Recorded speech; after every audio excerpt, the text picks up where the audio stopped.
Petrol diesel અંગે સરકારે સ્પષ્ટતા કરી છે। રાજ્યમાં પેટ્રોલ ડીઝલનો પૂરતો પ્રમાણમાં જથ્થો ઉપલબ્ધ છે। રાજ્યમાં પેટ્રોલ કે પછી ડીઝલની ક્યાંય કોઈપણ પ્રકારની અછત નથી।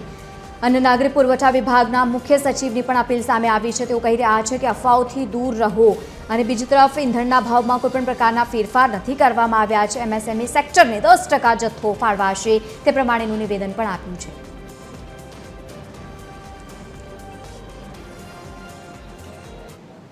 केन्द्र सरकार द्वारा भारत में तेमज खास करीने गुजरात राज्य में पण पेट्रोल अने डीजलनो पूरतो जत्थो उपलब्ध कराववामां आवेल छे।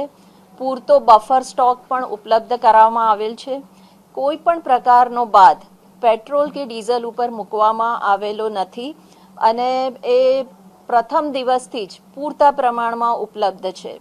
तेथी राज्य सरकार वती मारी नागरिकोने नम्र अपील छे કે કોઈ પણ અફવા પર ધ્યાન આપ્યા વગર જે આટલી સારી વિતરણની વ્યવસ્થા ગોઠવવામાં આવેલી છે એને કોઈ પણ પ્રકારનું આડખીલી ન આવે અને પેટ્રોલ પંપની બહાર કોઈ પણ પ્રકારની લાઈન કે એવું કરીને પોતાને અથવા તો તમારા ફેલો સિટીઝનને કોઈ પણ રીતે અડચણરૂપ ન થાઓ।